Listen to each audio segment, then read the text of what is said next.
پښتونخوا کې پر امنیتي پوسته برید کې 15 پاکستاني پوځیان وژل شوي. د پاکستان پوځ د عامه اړیکو څانګې وایي د خیبر پښتونخوا په کورمه کې له افغان لوري د وسلوالو برید کې 15 پاکستاني پوځیان وژل شوي دي.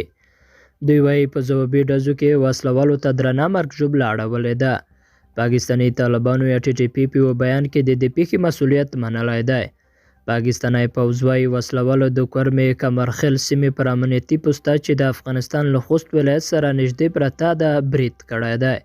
خو طالبانو د افغانستان له خاورې د وسلوالو لخوا د ډزو خبره رد کړې او د طالبانو مرستیال ویاند بلال کریمي رویټرز خبري اژانس ته ویلي موږ هیوادونو په ځانګړې توګه ګاونډیو هیوادونو ته ډاډ ورکوو چې هیچ چاته به اجازه ورنه کړل شي چې د افغانستان خاوره د هغوی پر ضد وکاروي.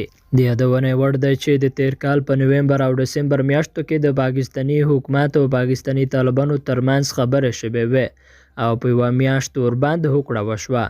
د پاکستاني پوځ لخوا په تازه خپاره شوي بیان کې د افغانستان له اوسني حکومت یا طالبانو غوښتنه شوې چې په راتلونکي کې د دې ډول پیښو مخه د ونیول شي.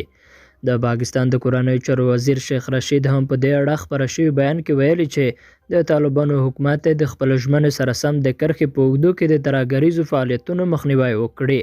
تر دې وړاندې له BBC سره په ځانګړي مرکه کې شیخ رشید ویلي وو اوس داسې ښکاري چې پاکستاني طالبان د افغان طالبانو خبره نه مني او کیدای شي په راتلونکو میاشتو کې به په ټول هیواد کې د ترهګرۍ پیښې زیاتې شي.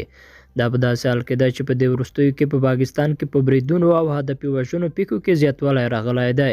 امنیتي ځواکونه نه یوازې په سرحدي سیمو بلکې په لویو ښارونو کې هم په نښه کیږي. په پلازمینه اسلام آباد کې هم پر پولیسو برید شوی و او د لاهور په انارکلي بازار کې چاودنې 2 کسان وژلي وه.